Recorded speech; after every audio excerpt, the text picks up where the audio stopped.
Party के वरिष्ठ नेतागण, आज जैसा कि आप सबको ज्ञात भी है, परसों भारतीय जनता पार्टी का संकल्प पत्र, घोषणा पत्र वो माननीय नरेंद्र मोदी जी ने, पार्टी के अध्यक्ष प्रकाश राव ने, राजनाथ सिंह जी ने और सिर्फ नेतृत्व में उसको जारी किया। और संकल्प पत्र और पार्टियां तो सिर्फ घोषणा करती है, इसलिए उनका घोषणा पत्र होता है। भारतीय जनता पार्टी संकल्प लेती है कि हम उसको पूरा करेंगे और पूरा होने की गारंटी स्वयं खुद देश के यशस्वी प्रधानमंत्री लेते हैं, इसलिए हम उसको संकल्प पत्र कहते हैं। ये संकल्प पत्र जो भारतीय जनता पार्टी 2024 में कहेगी वो तो करेगी, लेकिन उससे आगे बढ़ के भी बहुत से मैं समझता हूँ कि ऐसे काम है। जब 4 जून को 400 पार होगा, 2/3 से ज्यादा बहुमत इस भारतवर्ष के 140 करोड़ जो नागरिक हैं उनके आशीर्वाद से मिलेगा, तो मैं समझता हूँ कि हर क्षेत्र में तरक्की होगी। अभी बहन निताशा जी ने महिलाओं के सशक्तिकरण की बात रखी, यहाँ पर किस तरीके से युवाओं के लिए रोजगार देंगे, कैसे हम किसान मजदूर को ताकत बढ़ाएंगे, जो फ्री राशन है, जो योजना पिछले 5 वर्षों में लगातार जारी है, अगले 5 वर्ष फिर संकल्प लिया है कि उसको हम जारी रखेंगे। जो बिजली के बिल है वो स्पेशल योजना उसके लिए चलाई जाएगी। किस तरीके से हम सूर्यकिरण योजना के माध्यम से जो प्रधानमंत्री जी के नाम से होगी, 0 बिजली के बिल वो आए, वो सुनिश्चित करना। स्वास्थ्य के क्षेत्र में आयुष्मान भारत जो अपने आप में एक बहुत महत्वाकांक्षी योजना रही, वो कैसे रक्षा कवच बने, कैसे भविष्य में आयुष्मान आरोग्य मंदिर उनकी संख्या बढ़ाई जाए, जो मुद्रा लोन है उसको बढ़ा करके नौजवानों को स्वावलंबी आत्मनिर्भर बनाने की योजना है। 30 लाख रुपए तक का उसका एक व्यक्ति को लोन के लिए उसकी किस्ती आने वाले समय में देंगे। और सबसे बड़ी बात यह है,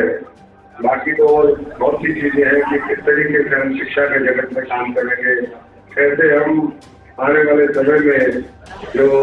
एम्स है उसकी संख्या बढ़ाएंगे, कैसे हम आयुष के जो है और केंद्र विकसित करेंगे। लेकिन इसके साथ साथ इस भारतवर्ष को 2047 के अंदर हम विकसित भारत बनाए, उसका जो संकल्प है,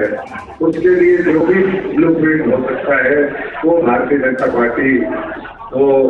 अगली जो तीसरी सरकार होगी नरेंद्र मोदी जी के नेतृत्व में उसको पूरा करेगी। 5 वर्षों के अंदर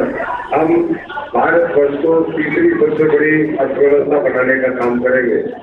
और आप सब जानते हैं, क्योंकि हर व्यक्ति किसी न किसी प्रोफेशन से यहाँ पर जुड़ा हुआ है, कोई व्यापार से है, कोई खेती से। जब हम अपनी फसल बेचते हैं, जब किसान के खाते में पैसा आता है, जब आदमी के खाते में पैसा आता है, तो वो उसका जो मुनाफा होता है वो परिवार के पालन पोषण के लिए भी खर्च करता है, वो मकान बनाने के लिए भी करता है, वो बच्चों की शिक्षा चिकित्सा पे भी खर्च करता है, उसकी जो खरीद कैपेसिटी है वो बढ़ती है, वो गाड़ी के ऊपर भी खर्च करता है, वो मकान के ऊपर भी खर्च करता है और जीवन स्तर बेहतर होता है। ऐसे ही जब देश की अर्थव्यवस्था पूरी दुनिया में तीसरी बड़ी अर्थव्यवस्था बनेगी, तो पूरा भारत जो है वो सुख समृद्धि के रास्ते पर आगे बढ़ेगा। यही नरेंद्र मोदी जी का और भारतीय जनता पार्टी का संकल्प है। और इसके लिए पहले पिछले 10 वर्षों में आदरणीय नरेंद्र मोदी जी के नेतृत्व में एक मजबूत बुनियाद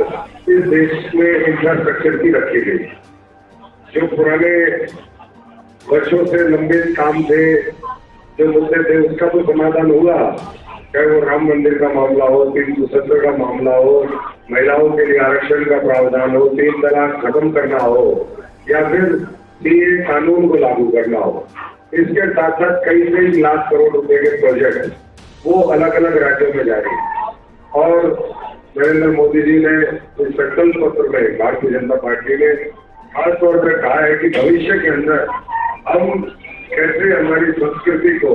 हमारे गौरव को, हमारी परंपराओं को और भविष्य में आगे बढ़ा सके, उसके लिए भी हम श्रीवल्लभ संस्कृति केंद्र के जरिए जो विकास की विरासत है उसको आगे बढ़ाने का काम करेंगे। वर्ल्ड क्लास नई लाइनें बिछाएंगे। वंदे भारत एक्सप्रेस है, अमृत भारत है, नमो भारत ट्रेन, ये भविष्य के अंदर नई बड़ी रेलवे की महत्वाकांक्षी योजनाएं होंगी। और अगली जो सरकार है उसका विशेष फोकस, क्योंकि पिछले समय में रोडों के ऊपर बहुत ज्यादा ध्यान दिया गया, रेलवे के ऊपर भी दिया, लेकिन अगला जो 5 साल है वो रेलवे के, अगर मैं समझता हूँ कि इंफ्रास्ट्रक्चर की बात करें तो जितना आजादी के बाद काम रेलवे के क्षेत्र में हुआ है उससे कई गुना ज्यादा अगले 5 वर्षों में होगा। ये बहुत सी बातें हैं। इसके साथ साथ किसानों के लिए फूड प्रोसेसिंग, क्योंकि देश की आबादी बढ़ रही है, फूड प्रोसेसिंग का एक बहुत बड़ा महत्व है। देश और ज्यादा खाद्यान्न पैदा करे, उसके लिए जो भी सरकार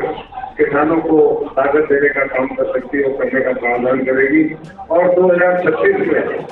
ओलंपिक्स की मेजबानी का भी एक संकल्प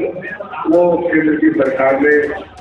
भारतीय जनता पार्टी ने, नरेंद्र मोदी जी ने लिया है। मैं इतना ही कह सकता हूँ कि भविष्य में जो भारत है हमारा,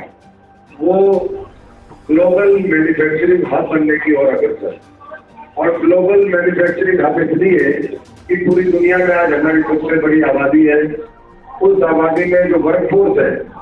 65% आबादी 35 साल के नीचे के युवाओं की है। और किसी भी मुल्क ने दुनिया में तरक्की तभी करी है जब उसके पास सबसे ज्यादा युवा आबादी हो, चाहे वो अमेरिका हो, जापान हो, जर्मनी हो, किसी भी हम चाइना का उदाहरण उठा करके देखें तो आज जो हमारे देश के सामने डेमोग्राफिक डिविडेंड है उसका हम किस तरीके से देश की तरक्की में फायदा ले सकते हैं, ये मिलकर के सब लोगों को प्रयास करना है। और उसके लिए जो अवसर है वो अवसर उपलब्ध कराने का काम वो केंद्र की सरकार नरेंद्र मोदी जी करेंगे। विश्वकर्मा परिवार जनों का, उनके लिए स्किल डेवलपमेंट के लिए भविष्य में और ज्यादा योजनाएं आएंगी और उत्पादन को बाजार से जोड़ने की गारंटी का भी एक संकल्प लिया गया है। हमारे हर क्षेत्र में, चाहे वो समाज के किसी भी क्षेत्र के हो, चाहे वो अपीएस के साथी हो, चाहे वो पिछड़ा वर्ग और दलित समुदाय के हो, उसके लिए विशेष प्रावधान आने वाले समय में है। और भारतीय जनता पार्टी महिलाओं के स्वास्थ्य से संबंधित, क्योंकि cervical cancer, breast cancer, osteoporosis, इस तरह की जो बीमारियां हैं उसके लिए खासतौर पे, क्योंकि बहुत महंगी दवाई आती है, इसका भी प्रावधान आने वाले समय में होगा। एफपीओज जो वर्तमान सरकार की बहुत ही महत्वाकांक्षी योजना है, फूड प्रोड्यूस ऑर्गेनाइजेशन बन रही है, कुछ क्लस्टर ऑफ विलेजेस पे उसको बनाया जाता है ताकि एक जगह किसान अपना पैदा किया हुआ अन्न रख सके और वहां से उसको ठीक तरीके से बाजार के साथ कनेक्ट किया जाए, फूड प्रोसेसिंग के साथ उसका कनेक्शन हो। ये सरकार ने एक जिला एक उत्पाद, उसकी एक महत्वपूर्ण योजना भी भविष्य में शुरू करी है। तो मैं बहुत ज्यादा मैं कहते हुए इतना ही कहूंगा कि हमारे लिए सबके लिए एक और गर्व की बात है कि हमारे झज्जर के एक किसान को सम्मान मिला। और पहले जो हमारे संकल्प पत्र की जो कॉपी थी वो माननीय प्रधानमंत्री जी ने हरियाणा के एक बेटे, हरियाणा के एक लाल को वो सौंपी है। मैं इन्हीं शब्दों के साथ एक बार फिर सभी साथियों का बहुत बहुत धन्यवाद करता हूं और आप सबसे आग्रह करता हूं कि संकल्प पत्र को आने वाले समय में हम सब लोग अपना संकल्प बना करके, क्योंकि आज ये देश का चुनाव है, हम सब लोग अपना संकल्प बना करके इसके लिए सब लोग मेहनत करें, जन जन तक बात पहुंचाने का काम करें कि एक तरफ बहुत क्लियर विजन के साथ, मिशन के साथ नरेंद्र मोदी जी और भारतीय जनता पार्टी वो काम करी, और दूसरी तरफ दिशाहीन विपक्ष है जिसके पास न नेता है, न नीतियां हैं, न नेतृत्व है और जिसके पास मैं समझता हूँ कि न विचारधारा बची है। बहुत बहुत धन्यवाद।